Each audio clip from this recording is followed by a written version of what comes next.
Hello, y'all. It's been a little while. Let's get the disclaimer out of the way.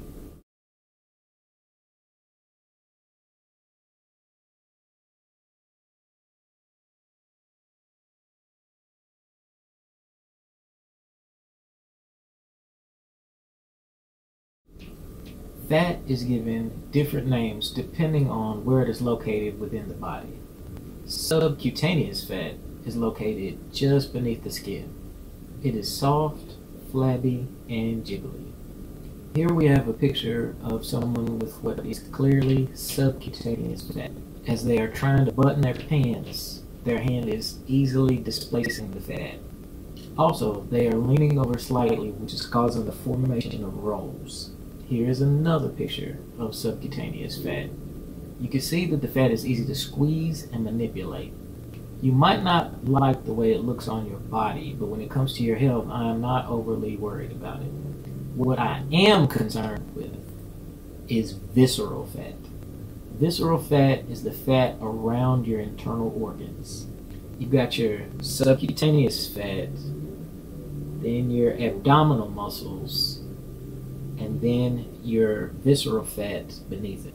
Most of the pictures depicting it I've seen have looked like this. Although it helps to show the separation of the types of fat, it's not really accurate.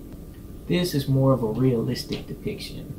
The visceral fat surrounds each organ individually. When you hear the terms fatty liver or fatty pancreas, they are talking about visceral fat. I spared you the gory details of what those organs actually look like, but feel free to Google the images on your own. Fatty heart, fatty liver, fatty pancreas. Visceral fat has been linked to quite a few of the health problems that I talk about. Diabetes, high blood pressure, heart attacks, strokes, etc. This is because the same things you do to get those problems are the same things you do to acquire visceral fat. I'm sure you've seen people with big, hard bellies like this gentleman. This is an example of excessive visceral fat. This gentleman has some fat on his arms and chest, but it pales in comparison to the amount in his belly. Here's a pic of a slimmer gentleman with the same problem. It almost looks like two different pictures spliced together.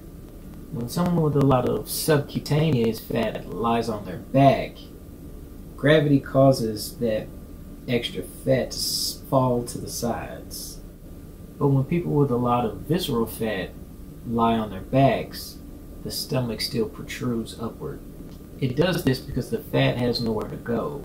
It is trapped beneath their abdominal muscles. My dad is a perfect example of this. In a way, he was the inspiration for the video. I was going to take a bunch of pictures of him and splash them up on the screen, but I changed my mind about that. But he carries very little fat in his face, in his chest, or his arms, or his legs. But then he's got this big pot belly. Even though he's got this big belly, you can't push it in with your finger, and you can't grab the fat. And of course, when he's lying on his back, his stomach sticks up and looks exactly the same as it does when he's standing. So what's so bad about visceral fat? A few things come to mind. One, it is extremely inflammatory. I know I've used that word before, and I'll have a set of videos dedicated to inflammation. But just for now, just understand that it's bad. Number two, it's squeezing your internal organs and creating pressure. There's a correlation with visceral fat and hernias. The fat is pushing outward on the abdominal wall, causing it to loosen. I use these examples because they are easily noticeable.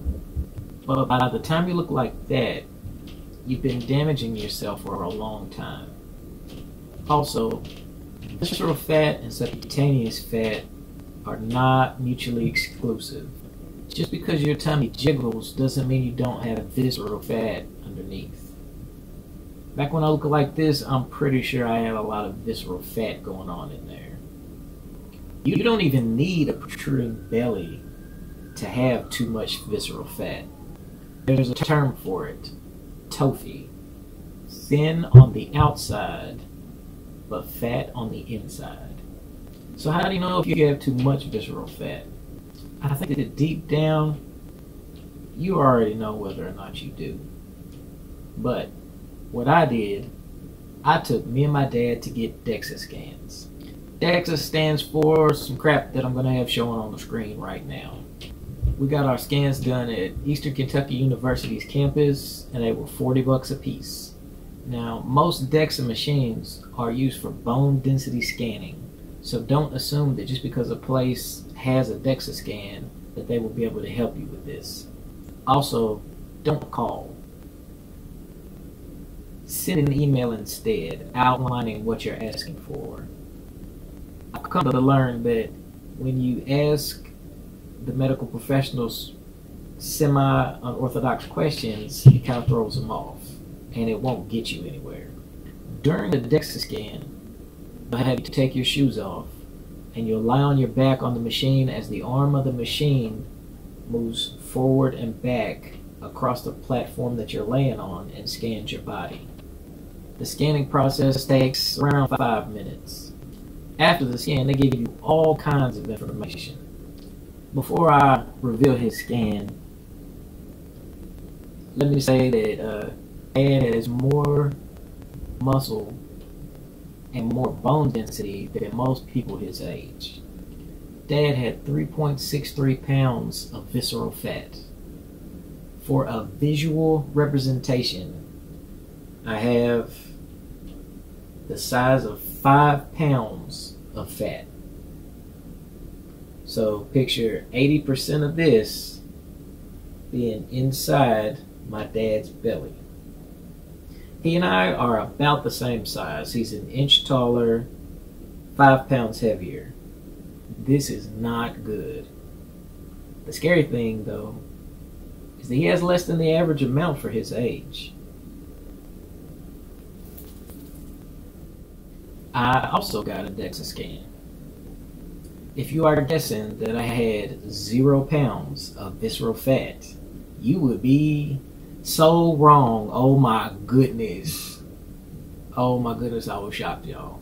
I have 0.68 pounds of visceral fat. The gentleman taking the scan was impressed by that. I can't remember what percentage exactly, but he said that I have less visceral fat than most people my age. Now, just because I want 0 visceral fat doesn't mean it's something I want you to obsess about. I read somewhere that a pound of visceral fat or less is considered in the healthy range, and for now, we'll just use that as a placeholder. So what can we do to get rid of visceral fat?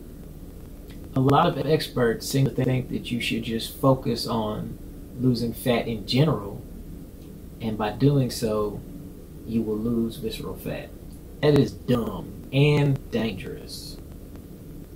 Me and my dad are about the same size, but we have 2 very different amounts of visceral fat. What you should do is mainly 3 things. First and foremost, stop consuming vegetable oil and products made with vegetable oil. I've already made videos about that. Number 2, eat less carbs. I talked about that in the videos about diabetes. Number 3, use intermittent fasting. I talked about that in the diabetes videos also. I will repeat though, drop the carbs before you tighten up your eating window. You'll make things a whole lot easier on yourself. Now you might be thinking, Frank, you do all those things and you have visceral fat. What is going on? Now, the majority of days I do just eat 1 meal per day, and the majority of days I have 0 carbs. But once every 2 weeks or so, I have what I call a carb day. If you follow me on social media, you've probably seen me posted about it. On those days, I eat a ton of carbs. I mean, I go wild. Also, the whole week of Thanksgiving, I ate crazy. I was trying to give myself a gout attack. I'll talk more about that in the gout video when I make that one. Plus, I went a little crazy during Christmas. Nothing like Thanksgiving, but it was still kind of crazy.